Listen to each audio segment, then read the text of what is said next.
ಮನೆಯಲ್ಲೇ ತುಂಬ ಸುಲಭವಾಗಿ ಅಮೂಲ್ ಬಟರ್ ರೆಸಿಪಿ ಯಾವ ರೀತಿ ಮಾಡೋದಂತ ನೋಡೋಣ ಬನ್ನಿ. ತುಂಬ ಈಸಿಯಾಗಿ ಮಾಡ್ಕೋಬೋದು. ನಾನಿಲ್ಲಿ 1 ವಾರ ಸ್ಟೋರ್ ಮಾಡಿಟ್ಟಿರುವಂತಹ ಹಾಲಿನ ಮೇಲಿನ ಕೆನೆ ತೊಗೊಂಡಿದ್ದೀನಿ.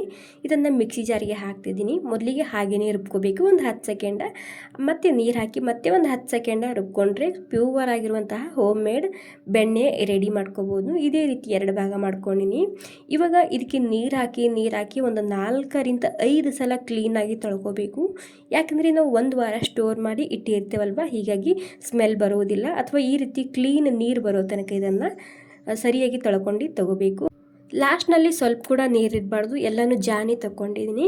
ಇವಾಗ ಇದಕ್ಕೆ 1/4 ಚಮಚ ಉಪ್ಪು, 1/4 ಚಮಚ ಅರಿಶಿನ ಹಾಕ್ಕೊಂಡು ನೀಟಾಗಿ ಮಿಕ್ಸ್ ಮಾಡ್ಕೊಂಡ್ರೆ ಆಯಿತು. ಈ ರೀತಿ ಟಿಫಿನ್ ಬಾಕ್ಸ್ನಲ್ಲಿ ಹಾಕಿ ಜಸ್ಟ್ 1 ಗಂಟೆ ಫ್ರಿಜ್ಜಲ್ಲಿ ಎತ್ತಿಟ್ರೆ ಅಮೂಲ್ ಬಟರ್ ರೆಸಿಪಿ ರೆಡಿ ಆಗುತ್ತೆ. ಅಡುಗೆ ಮಾಡುವಾಗ ಎಲ್ಲದಕ್ಕೂ ಈ ಅಮೂಲ್ ಬಟರ್ನ ಬಳಸ್ಕೋಬೋದು. ರುಚಿ ಕೂಡ ಹೆಚ್ಚಾಗಿರುತ್ತೆ, ಹೆಲ್ದಿ ಕೂಡ.